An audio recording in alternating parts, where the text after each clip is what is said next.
I'll never forget the day that I decided to become a teacher. I was sitting in the back of Mr. Walsh's 8th grade history classroom, and I was your typical 8th grade student in transition.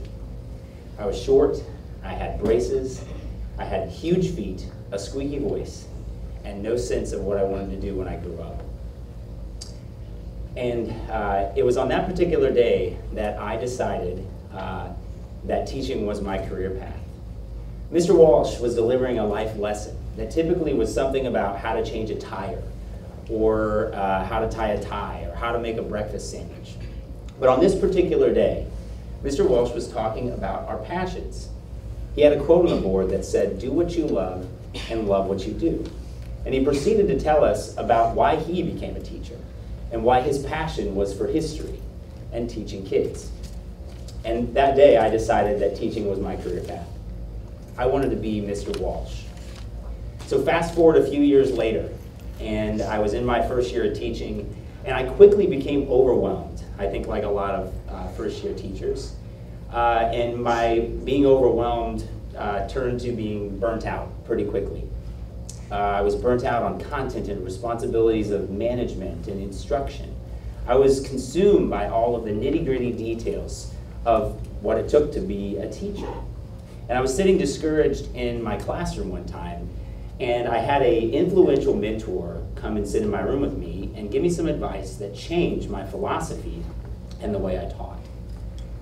This particular influential mentor encouraged me to pursue redemption, or to look for elements of redemption in everything that I did, in my content, in my instruction, in my relationships with kids. Now, I would certainly consider myself a lifelong work in progress, so by no means am I perfect.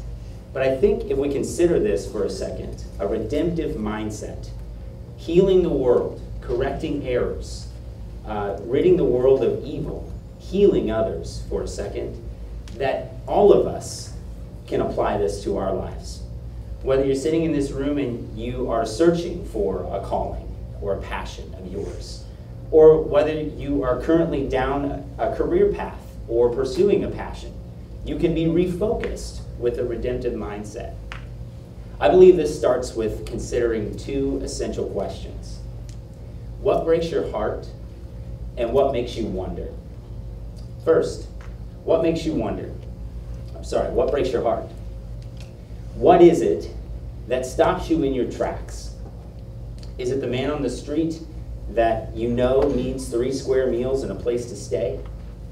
Is it something in your friend's home life that you know needs redeeming or restoring? What is it that breaks your heart? In my teaching, my heart breaks for kids. I think as educators, our hearts break for our students. We look to enter the avenues of your lives so that we can hopefully be a part of them and share in the excitement of the things that you do and the things that you pursue and your passions. I want to use for a second one of my most favorite historical figures as an example of a man with a redemptive mindset. Abraham Lincoln became the president at the beginning of the Civil War, on the eve of the Civil War. Lincoln was a man with a redemptive mindset, and we can see this by analyzing his speeches and looking at reports or descriptions of his actions in the tough moments of the Civil War. Our country was divided more than any time in American history, and through Lincoln's broken heart over division, he was able to carry us through the most difficult time, or one of the most difficult times in American history. Lincoln encouraged us to begin thinking anew and acting anew. That new thinking or actions is a redemptive mindset, is pursuing redemption. Second, what makes you wonder? What is it that you want to pursue? What consumes your thoughts? What is it that you sit in class day to day thinking about, wishing that you could change, or invent, or create, or design? Pursue what makes you wonder. And you'll enter a world, a redemptive mindset, where you can change people, others, and serve others, and create things for others that changes them for the positive good. In my teaching, I think that, and I think a lot of teachers are this way, we are in a lifelong pursuit of what learning looks like for you guys. We care deeply about your lives in applying what we teach you on a day-to-day basis and what you pursue, your passions, your calling, and connecting with you and sharing in the joys that come with watching you grow.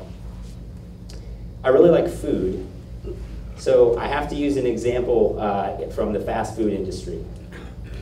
Chick-fil-A, a lot of you guys in here know I like Chick-fil-A, but S. Truett Cathy, the founder of Chick-fil-A, had a mindset that was redemptive.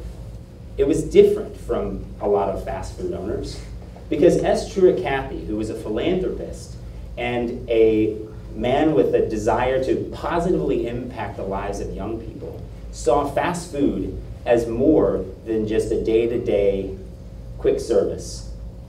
S. Truett Cathy saw it as a neighborhood experience that positively impacted local communities, that gave to the community, that trained its employees to love others, one my pleasure at a time, and one chicken sandwich at a time.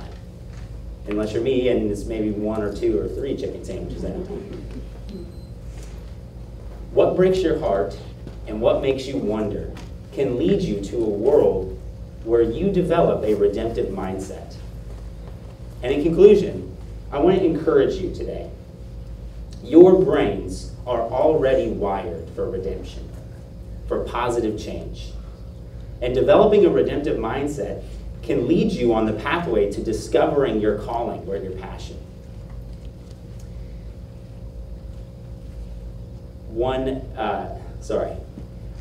These 2 essential questions, finding what breaks your heart and what makes you wonder, can lead you to do positive good for others and can help you to impact the world, one student at a time, one nation at a time, or 1 or 2 or 3 chicken sandwiches at a time. Thank you.